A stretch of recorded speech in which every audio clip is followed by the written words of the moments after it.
Hi, everybody. How's everybody doing? Good. Great. Thank you so much for coming out.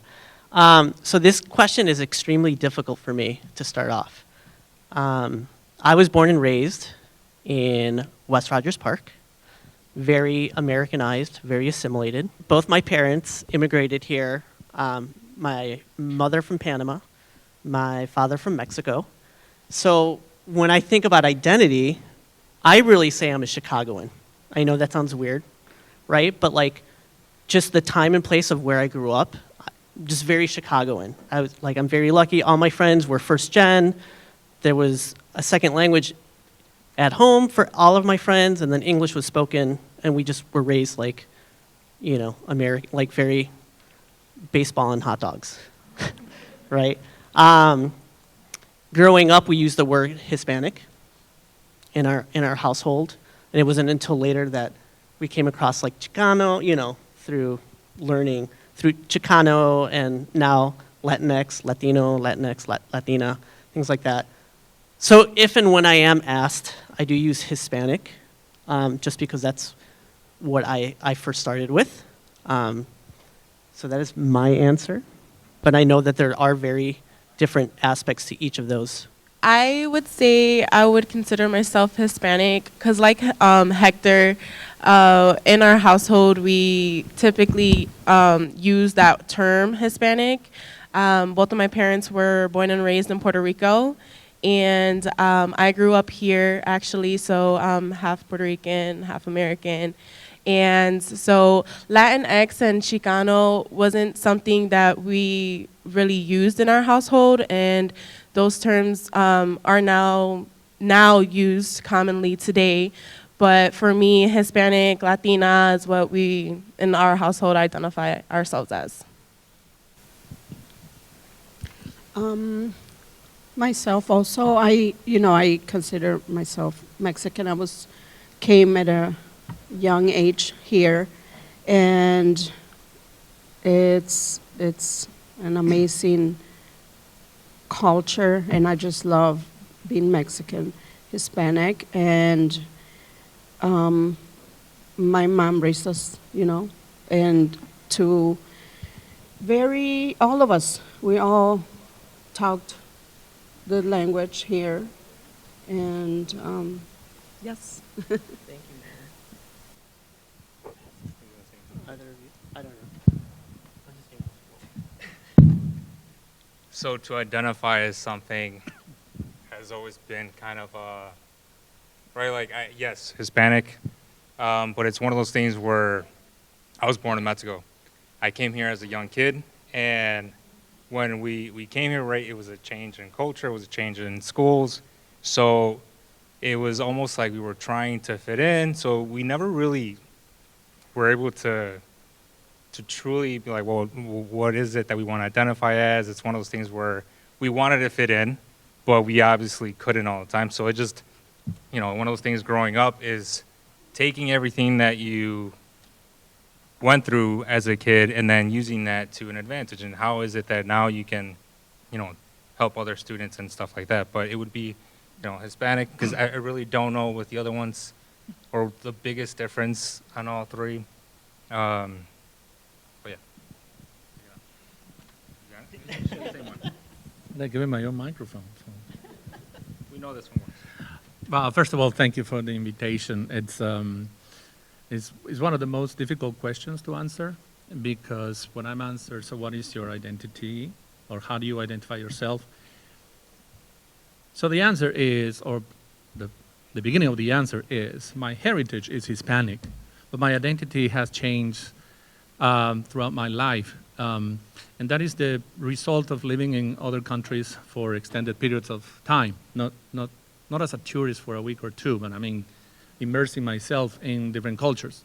So the three main countries where I have lived for extended periods of time is my country of origin. I'm from Guatemala, Sweden, where I spent 8 years, and then the United States since 2003. So a sociologist friend of mine says, you've been socialized about 3 times at least, which means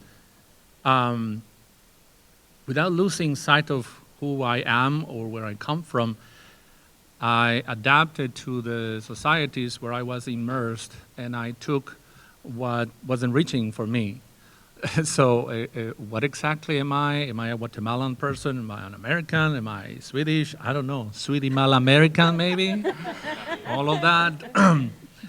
So the question of identity is always a tricky one. So I prefer to say that my heritage is Hispanic. My identity still remains to be seen. I'm an American right now. I've been an American citizen since 2018. So it's not an easy answer. And when people find themselves thinking that, how come I don't have an answer for that? Don't worry about it. You don't have to have an answer for that. Your heritage is one thing, and that is the one thing we never forget about. So my heritage is Hispanic, 100%. I just think it's a great time to highlight a lot of people that are, standing out, that are growing in their field. It shouldn't just be a month for anyone, right? But it's one of those things where it gives everyone a chance to highlight that group a little bit more and then learn from others.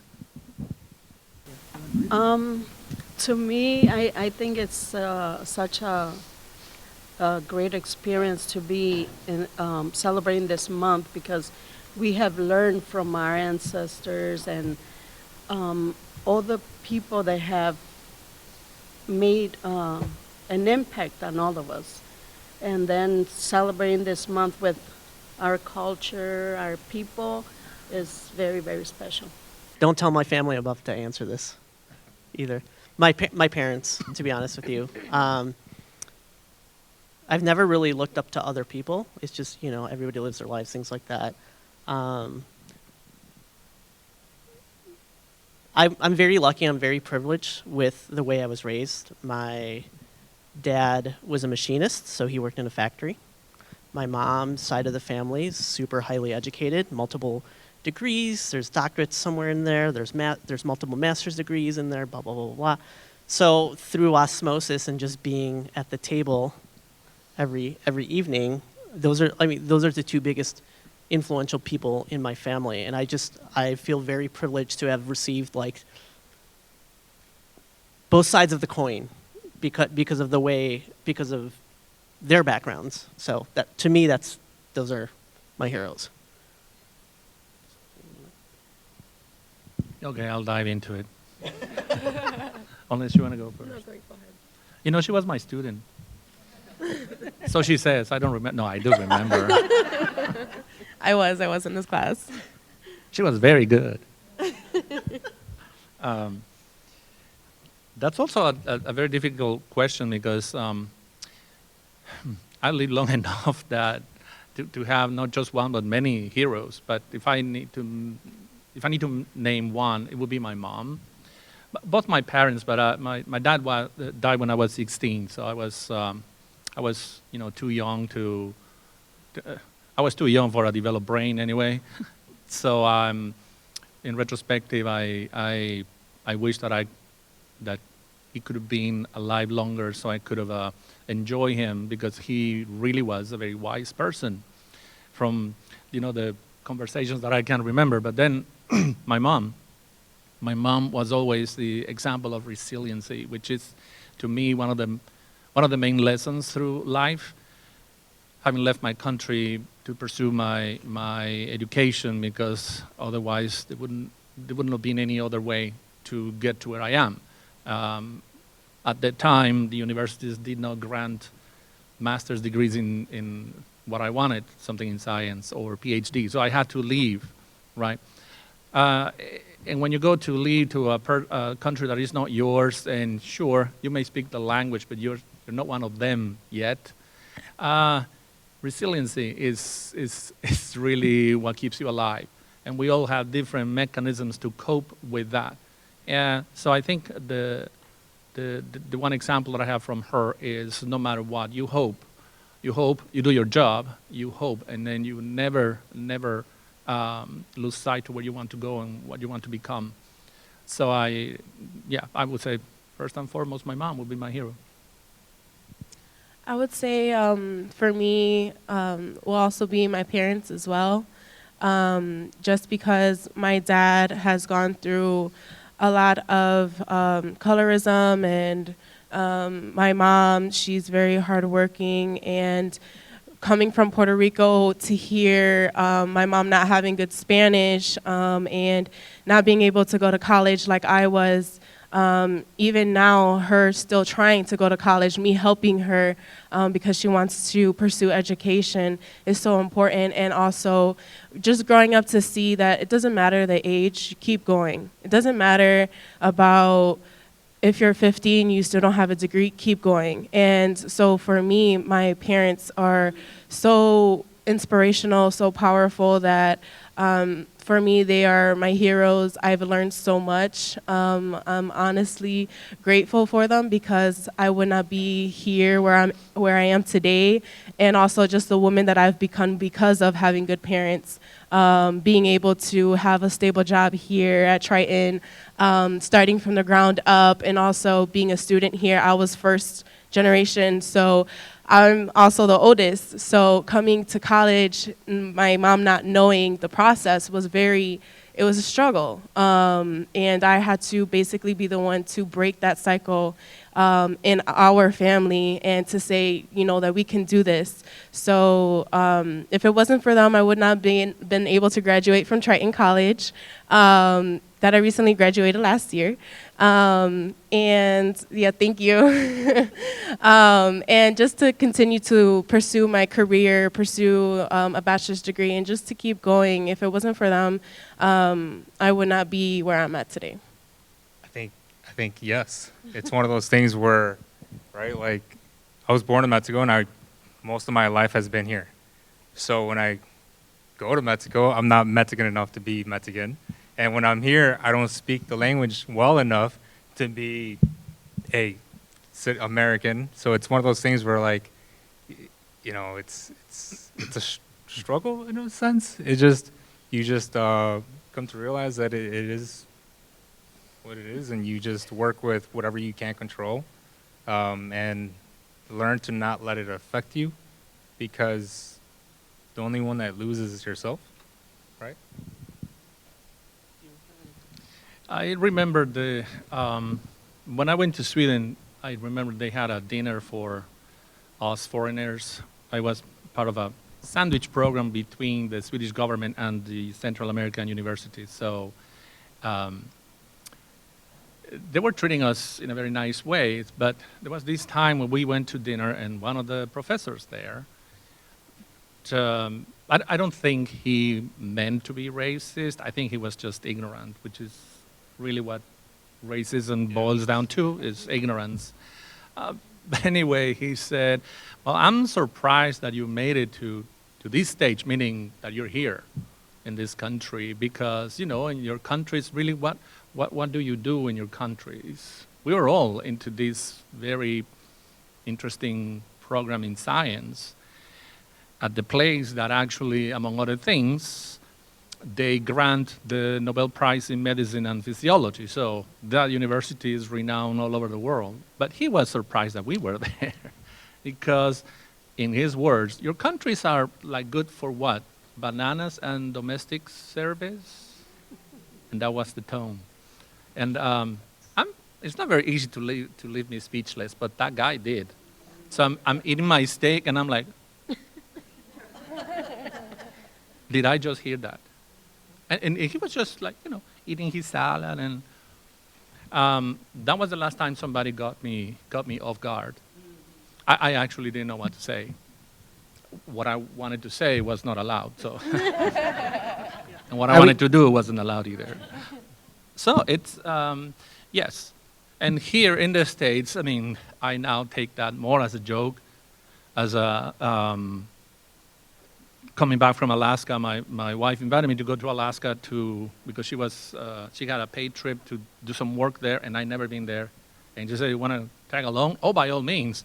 I paid my share, and I said, you know what? I'm going to be a good husband. I'm going to bump us to business or whatever, because 6 hours, in a small plane. So there's no business to go to Alaska. It was what they call first class. So we went there. On our way back, we took a red eye. And yes, we looked tired, and our clothes were wet because we were watching whales somewhere. So we are there in the Anchorage airport. There's more people at Triton than in that airport any day. And so we're there. I'm going to Alaska Airlines. I'm going to the first class line, and I see the clerk there, a very young lady, and she looks at us, and then she goes like this. She looks around. Coach was around the corner. And before we even said anything, she said, Coach is over there. And then I said, oh, I know, we're going first class.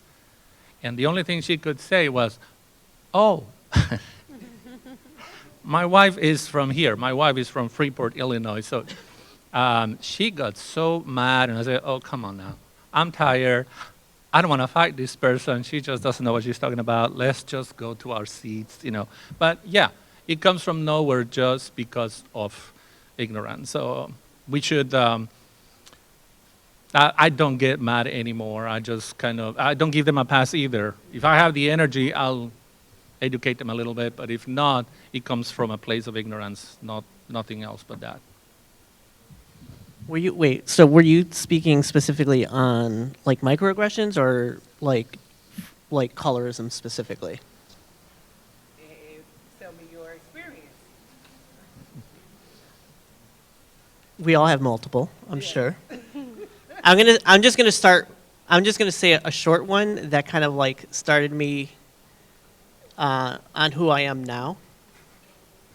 So in 6th grade, I had a student who sat in front of me who is the same ethnicity and came from the same place to where my dad. One day he decides to turn around out of nowhere and use a derogatory term towards me. Now his parents did not speak English. And I told him that, I'm keeping this very G-rated, by the way. In 6th grade, I went from like PG to like R in this particular instant. And I told, I asked him what he was talking about, that he was also the same derogatory word. And he said, no, I'm not blah, blah, blah. He used a different ethnicity. He thought it was my parents came from a different country, still from Latin America. And I'm like, listen, when they look at the both of us, we're both the same. So turn around, keep your mouth shut, and don't ever acknowledge me again. This is the very G version of all of this in 6th grade, by the way. 6th grade. 6th grade is when the switch flipped on me. Yeah. For me, I guess I would just highlight this one encounter that I had. So working at the financial aid front counter, it's customer service, so you're attending to parents and students. And I had this parent one time come up to me. Because I look Hispanic, a lot of students just come up and they start speaking Spanish to me. And I'm looking at them and I'm like, I don't know, I understand Spanish, but I can't speak fluently in Spanish. So this parent was talking to me in Spanish, and he looked at me, and he noticed that I didn't know what I couldn't answer. So he looked at me, and he's like, you're Hispanic, aren't you? And I'm like, yes. And he's like, and you don't understand what I'm saying? And I'm like, I understand, but I don't know how to talk it back to you fluently. And he goes, that's a disgrace. And to me, when he had said that, I was it was taken back, because for me, that was my first encounter. So I didn't know how to really handle the situation. And so when he said that, I was just like, wow, ouch. So I just continued to help him, and he just kept on and was like, do you even know any Hispanic dishes? Like, what did your mom make? And I just stood there and I looked at him and I'm like, not all of Hispanics know fluent Spanish, and there's nothing wrong with that. And he's like, oh, I'm sorry, I didn't mean to offend you. And I'm like, I just want to continue to help you. I'm here to service you. Let's continue to go about what we need to do. And at the end of that encounter, I helped him and he walked away. But then he was like, your parents should have taught you Spanish growing up. And then he walked away. So for me, it's like, even now, today, even my brother the other day, he said that he encountered that, and he works at Chipotle too. It hurts, you know. I don't want to cry. Ugh. I get so emotional so easily, but it does hurt, because to say that you're a disgrace just because you don't know fluent Spanish, I'm sure if it was any other student in that situation, they probably would have been very taken back. And even today, I know that today this happens a lot and it's normal, in the norm, but I just wish that sometimes people would be careful how you say things, because it's not what you say, it's how you say it. And if he would have went about it a whole different way instead of saying it that way where it wasn't so hurtful, then I wouldn't have been so speechless, or I wouldn't have been so offended. So if you do see anybody that is Hispanic, just know that not all of us know Spanish, and if we do, then okay, like we'll talk it back. But if we don't, even a side eye, like, will still make us feel a certain way. So even today, I just try to keep my composure, because I'm still very young, and that was my first encounter, so I didn't really know how to really go about it. And I know that that's just gonna help me in the future. It's gonna help with my growth when it comes to certain situations like that. And I'm sorry, I got emotional, but yeah. So. By the way, there's no national language in America. Just to put a caveat on that. Yeah. To me, when I was young, I was born in Mexico. So when I came to the United States, my accent was very, very bad. So a lot of the kids will make fun of the way I talk, and it was hurtful, you know, and it took me a while to get my English better, but I always stay positive, you know.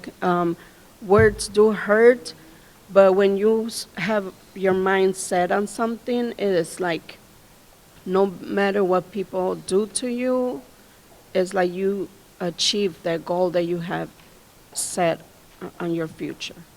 So throughout a lot of years of my life, I've dealt with that, but I improved it, and here we are at Triton. The normal holiday? What is the question? What's Thanksgiving. different? What's the? Is there specific holidays that you celebrate, or cultural holidays that Yeah. you So, celebrate? just giving you a hard time, but it's one of those things where even like Thanksgiving, right? Like, but we're gonna have tamales. We're gonna have stuff that's gonna be, you know, stuff that we grew up eating, or, you know, I guess I don't know how to answer that question. Besides, there is a mixture of Mexican food in every holiday, and like that's always, you know, the part that I look forward to the most when any holiday does come up, because it's a gathering of all the people that we really don't see, and that is the one thing that I will say about the United States. I feel like we don't have a lot of that family time, because it's always like work, work, work, versus like when I do go on vacation, I hang out with them. Like every single day I see a majority, and I have a lot of cousins, and I'll tell you that, like, my grandma had a lot of kids. So, yeah, pretty much any holiday, it's an excuse for everyone to kind of have that group and just eat. Yeah. So, here you go. Specifically for you, Axia, did you guys have a quinceañera? Yes, yeah, especially my cousins and family. With my sisters, we didn't have one, because we were just raised by my mom, so she was our everything. So unfortunately, we didn't. But we did had a cake, and, you know, just us, and but we did go to quinceañeras from our cousins. Yeah. I did have one. I was the only one that had one. My sister didn't want one. So it was really big, because it's when, you know, a young lady then transitions to become, well, a teenager transitions to become a young lady. So it is very symbolic in the Hispanic culture. I also know that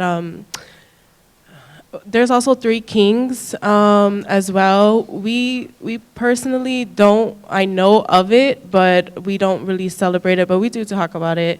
But other than that, just the regular like holidays, that's what we celebrate. But I know there is other holidays out there for the Hispanic heritage that do celebrate, like Mother's Day is different than Mother's Day here. Yeah. The why do you take all the hard questions? To celebrate, I would say that to celebrate a lot of the Guatemalan holidays, it usually comes with food, right? A lot of which I don't know how to make, and I know how to make some things, but. We have a department. Sign up for classes. Take a class. Oh, look at the challenge here. Sure. Let's see. Your department can make something called fiambre. Fiambre is a very typical thing that in Guatemala we had only once a year, and is really for November 1st, right? I don't know how to make that. It's kind of a family affair to make that. What I celebrate now, it's a bit of a mixture, what you said. It's a little bit of a mixture of the places where I've been to, and I have assimilated, if you will, those very meaningful holidays. For example, to me, Christmas without tamales is kind of missing something, because that's what we do in Guatemala, but that's unheard of here. So just like my wife was so surprised when I said I have never had a peanut butter jelly sandwich. I mean, we don't grow up with that stuff. No, actually, I don't even remember having any of that. Or maple syrup. Growing up, for me, was honey, like the real stuff. But maple syrup is also real. It's just different sweet stuff. So I have kind of I have a lot of like a mixed bag of things, and that is reflected in the food that I make. Christmas, for example, has a mixture of it could have a Guatemalan, American, and Swedish stuff there in our plates. I do remember that the holiday that I had the hardest time with was Thanksgiving, because there's no Thanksgiving for us in Guatemala. We don't celebrate that. We give thanks every time, but there's no specific Thanksgiving day. So all these stuff that goes around Thanksgiving, I'm like scratching my head. Why do you go through so much trouble? I mean, it's just turkey, And my mom used to make turkey delicious. The stuffing is completely different. When I even suggested that at home, I got this look like, are you crazy? That's not how it's done. That's not Thanksgiving. That's not Thanksgiving. That I learned actually how to celebrate. So yeah, I think my point is that sooner or later, when we feel comfortable in a place and we feel, received, seen, invited, welcomed, we start mixing stuff around. It's the stuff that makes us happy, and we start sharing with other people. I make a wonderful dish with garbanzos, and people call, Guatemalan garbanzos. There's no such thing as Guatemalan garbanzos. It was my mom's recipe that probably got from the newspaper, and it's delicious. But since I'm the only one who made that living abroad, my friends started that Guatemalan dish that you make. I said, garbanzos. I said, okay, I'll take it. But there is no such thing as Guatemalan garbanzos. It's on the savory thing. So, yeah, I wish I could celebrate more. I can say that. I wish I could celebrate more if I know how to make that food. And yeah, don't tell me that. I probably carve some time to go and take your classes. If you can pull that off too, I'll get you the recipes. But that probably, I would say, not as an excuse, is probably a limitation for me. So big sombreros and gigantic margaritas, like, everybody says, Happy Cinco de Mayo, they tell me, and I say, of course, okay.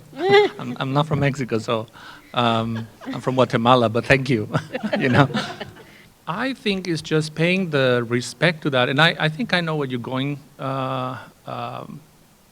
with this because as part of my living abroad, I also spent time in West Africa, in Ghana, which is a place that I absolutely loved. And obviously, as probably it is the way I do things, I won't say appropriated, but I kind of adopted certain things of what they do that I felt they were enriching for me. So for those who don't know, I also make jewelry to keep me sane. And I started to make a collection of something called Adinkra symbols, which are very important symbols in the Ashanti culture. Not only important, but they're beautiful. The meaning of each symbol is just really beautiful for just daily life, everyday life. They explain to me why those symbols show up in their garments, in their houses, on the steps. So I wanted to celebrate that by making a collection of the symbols that to me had the most important meaning. The same thing I did with my own culture, if you will, because we have plenty of symbols from the Mayan culture that are, in essence, very similar to the meaning of the Adinkra symbol. So I had that.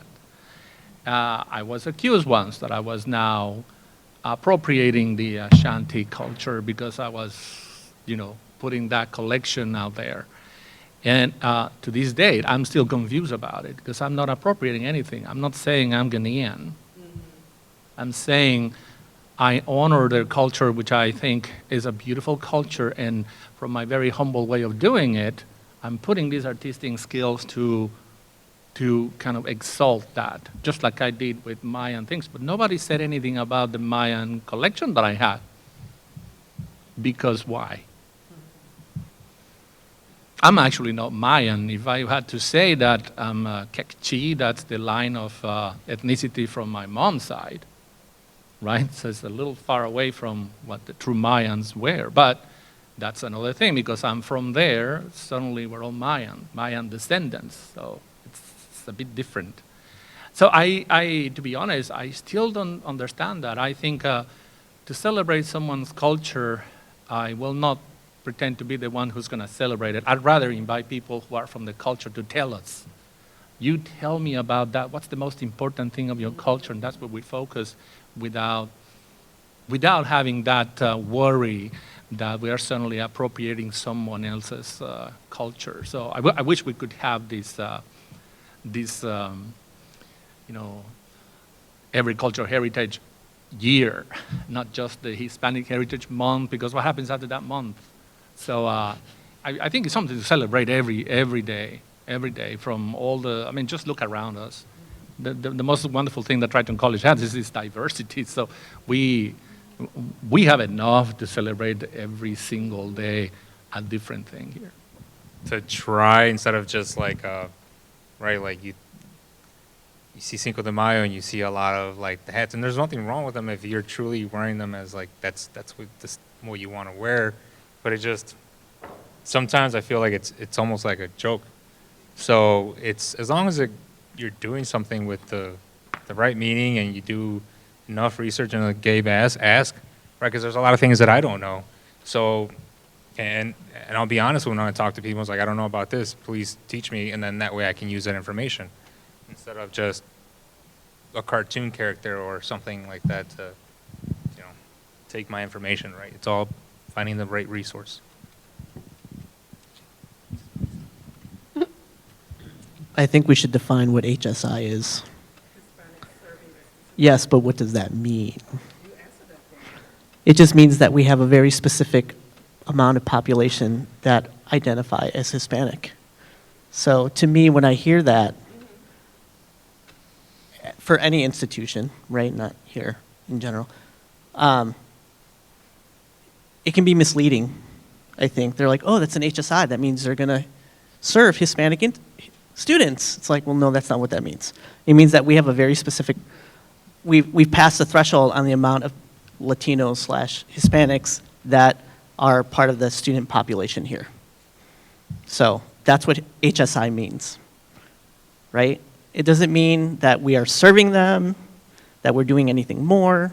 right? It means that we have a certain population of students in the institution.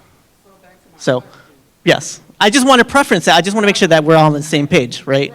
Yes, So bring that back to the question. yes. I like defining terms I got you. so that we're all on the same page. That's all. There's a lot. There's a lot that all institutions can do for us. And when I hear questions like this, I also want to make sure that we are including everybody, not just Latinos, right? So what are we doing for other students who speak a different language, right? What are we doing for students from different cultures, from different backgrounds, right? I think when we start to pigeonhole ourselves and just like, what are we doing for our Latino students? It's like, yes, that is important. I'm not saying it's not for our Latino, Hispanic students. But I hesitate to answer just that. Because, can I answer? Yeah, I'll get there. I'm sorry. I just want to make sure I'm covering my bases. Right? I have to do it my way, right? Because I'm not going to be like, oh, we just need to do this and blah, blah, blah. It's like, okay, well, like with the civil rights movement, that wasn't just for blacks, right? They were spearheading it, right? And we all benefited from it. Absolutely. Right? So when we're incorporating multiple ethnicity, when we're incorporating like multiple languages, that's for the benefit of everybody, right? So I think the adult services, right? Having that is key because we have a lot of people who have migrated, who've come to the United States, and they want to learn English. So that's great, right? We have pathways for these students to not only learn English for free, but then also transition to taking classes here, right? Or getting certificates, things like that. So I think that's great, right? More emphasis on that, I think, would be amazing. In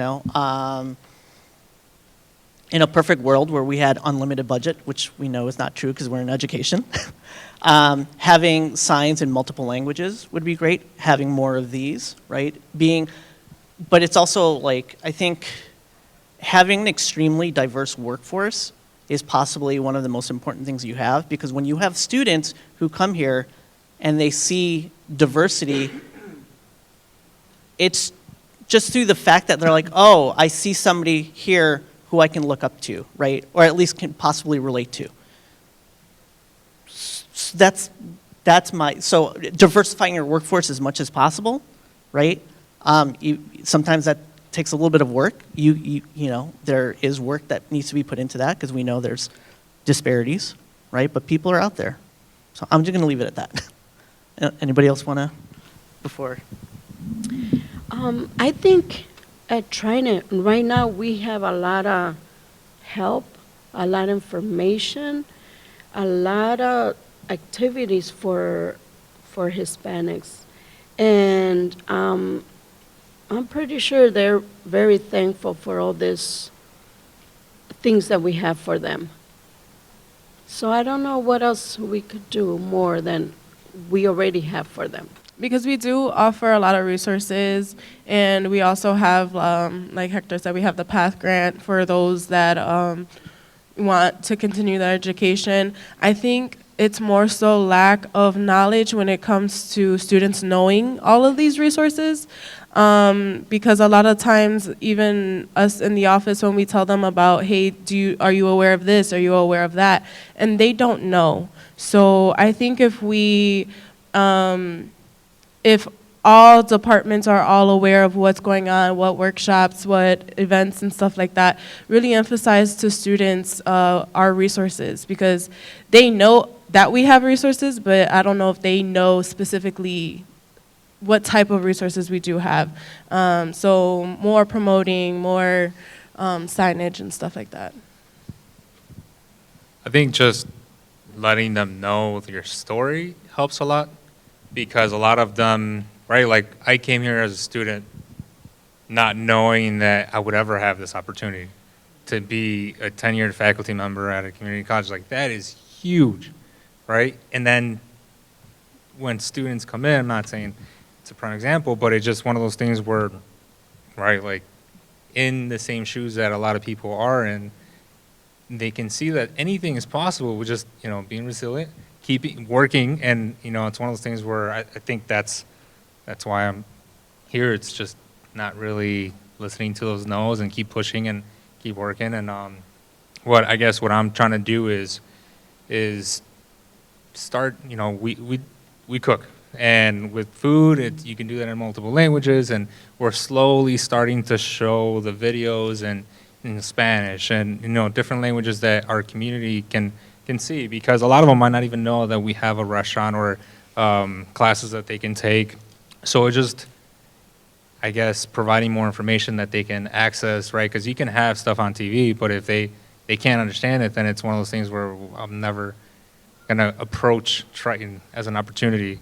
Because it is pretty scary to go into this building, and depending on the time of the day that you come in, like there might be a building that's empty, and it's like, well, I don't know where this person is or this department is. So how do we make it where we provide as much information as possible? Like, do we have more of these sessions? Do we have, sessions in Spanish? It's like just so, or whatever other language that our community needs to just get that introduction, to get them to be comfortable enough to step into the building.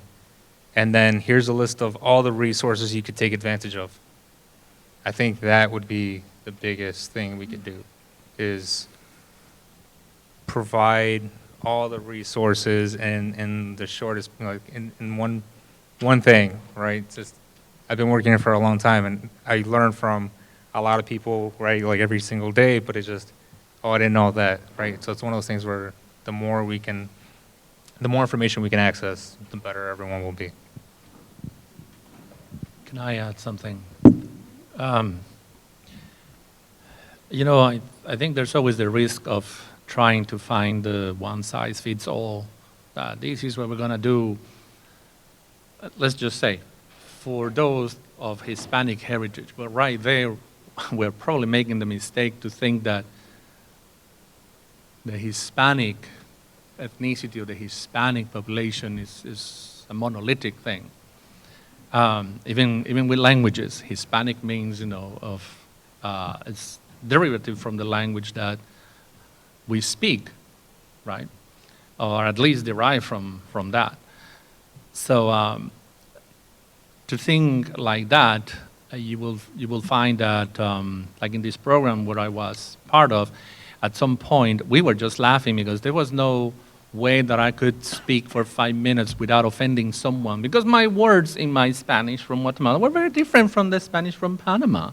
Suddenly I was insulting someone, saying, and I was just naming a fruit, and then I was like, no, you don't say that in Panama.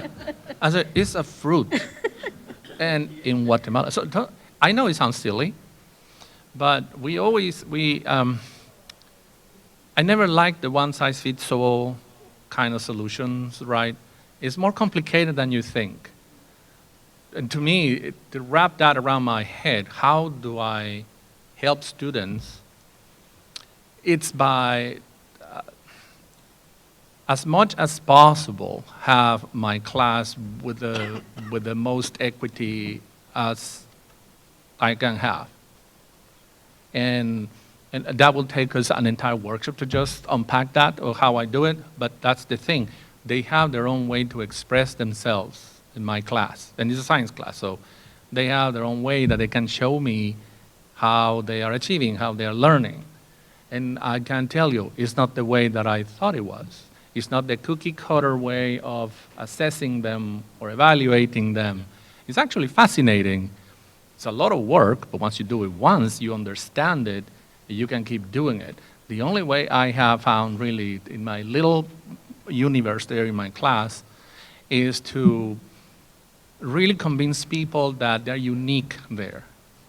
My solutions are not solutions for everybody. It's like they have a life. Life will get in the way. So there's never a no as an answer in class. There's always let's talk about it and see how I can help you with your particular problem, if there is a problem, or your particular situation. And And it's something that I cannot put in a syllabus, that this is what I'm going to do under these circumstances, because they are very different. So it's all about serving them with equity, and everybody will have to find a way to define that for themselves, what equity means for themselves, and try to put that at the forefront of whatever they do. Is in my class, is in financial aid, is helping students, is in the front desk. It doesn't really matter. But that should be the common denominator, I think. And then when you think like that, then it's not just about those that are Hispanic, it's those that are from anywhere, from any group. You kind of think, if you are thinking that I hate to put people in boxes, then you're right. I just never liked it. I got in trouble with the INS because of that. They said, race, there's a box, but race. And I tried to joke with them and said, about human. Never joke with an INS person, by the way, never. So I've always been reactive to that. So from my little universe, I think equity is kind of the key well, it's a good compass, let's just say, to guide us. I'll just say some of the work that I try to do with students, I'm going to kind of like piggyback off of that, is when I work with students, I talk about identity a lot, right? So the more that you know yourself, the more you start to understand yourself, the easier other things get, right? I was lucky enough to be asked to do a presentation at one of the criminal justice dual credit classes, and I was like, hey, have you heard of multiple intelligence? So here's like Howard Gardner, he was like 9, I think he's at 9, maybe more. And I'm like, where do you fit in this? Like there's 9 different intelligences, right? And then I'm like, which 2 does education target? It's like, so what happens to the other 7, right? So now that you know that you have other intelligences that are just as equal, just as good, how can you start to use your strengths to then approach your class, right? So that's number 1. Number 2 is also learning styles, right? So I use myself as an example. It's like if it's a social science type of class, I just sit in the back because I can take it all in. A lot of that stuff for me is common sense, right? If it's a math class, I need to be in the front, right? If it's a history class where it's a little bit of like, it's a lot of reading, I need to sit in the middle, because of the way I take in information, right? Like we all have we all have a dominant arm, but we also have a dominant eye. We also have a dominant ear. So how are we understanding that? And how are we using this information now to figure out where we sit in class? How are we using that to figure out how we start to take in information? And so when I work with students for the very first time, I start talking about things like that. And then these, I'm very lucky, the students are pretty interactive with me, and they're just like, oh, I've never thought, oh my God. And I'm like, well, think about where you're sitting right now. Is that where you would sit next time? I remember in school, I usually get to class very early, and I would just get my seat. But every once in a blue moon, you have that one day where you're running late, and then somebody's in your seat, and they just get the eyes of death from me. I'm like, for the last 6 weeks, I've been there. Why are you there? Oh, I just wanted to try something new. Try it somewhere else. But does anybody? I think for me, because I do the scholarships, and for at least my background, we have a lot of stigmas where you have to work. So I feel like a lot of students that I do have conversations with, they get scared when it comes to tuition. It's always a scary conversation to have with students, and just to see their concern and some even crying, being frustrated because a balance, stopping their education or having to go, because we all know that inflation is high right now. So having to go to work to survive. And I think like when I grew up, my mom always pushed us to go to school, go to school, go to school.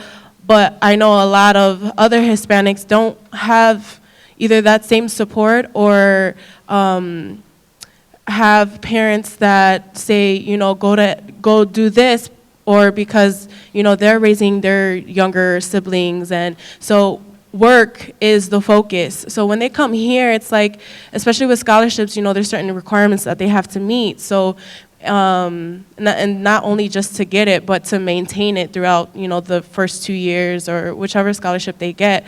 And having to just say, I want to really pursue my education, but how can I do that when I have this going on at home? Or education, I thought I really want this, but I have to go to work now.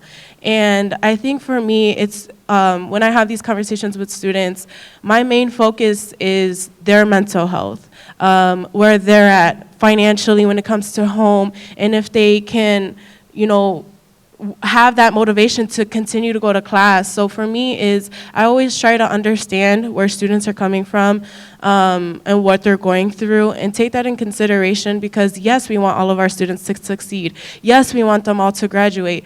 And yes, we want to offer as much resources and grants and financial aid and scholarships as we can to make sure that our students are being serviced and feel like, that they want to continue their education.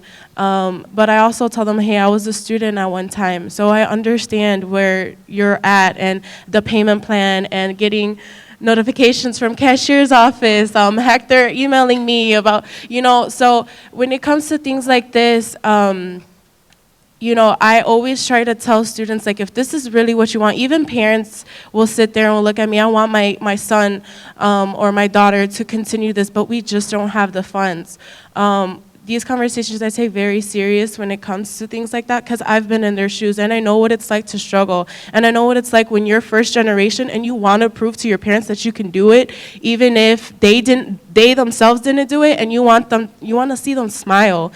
And it's so, that's like, at least for us, first gen, it's like, that's what we strive for, to make our parents proud, to know that you didn't make a mistake of us coming here, if you were immigrated here, or just in general, to know that, hey, you can do this, whether it's going to school and putting off work, or going to work and putting off school, but to know, like, hey, it's okay if you're not on the same page as your classmates. It's okay if they're going to graduate in 1 year and you're not there, and it's okay as long as you are good mentally, physically, emotionally, and just know that here's our resources, this is how we can help you, the balance and stuff like that. There's ways that we can go around this. Like, really just letting them know, like, hey, I'm here for you. And I've been there. I've been in your shoes. I know what it's like, but don't let that stop you.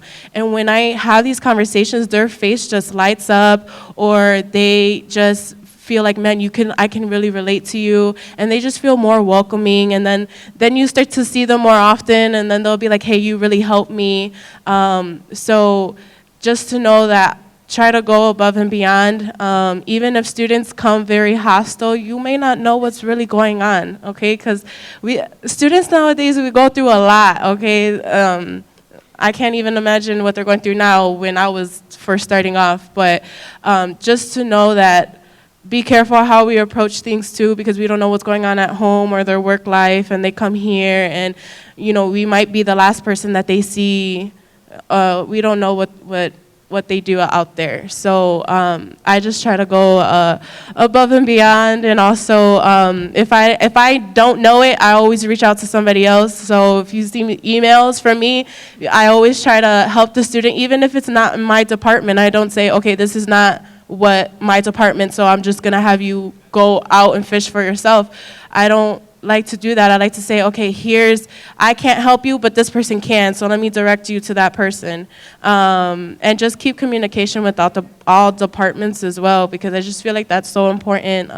All departments knowing what workshops are going around, what events and stuff, so then that way, like when there's gonna be a scholarship workshop coming up, and for those of you that don't know. But just to keep everybody on the same page, because that way we are making sure, we have these events, that we have students that are actually showing up and not just one or two. Especially with our FAFSA workshops, we only have like maybe three or four students. So just keeping communication throughout all of our departments across the board, I feel like also helps. Yeah, I'm talking too much.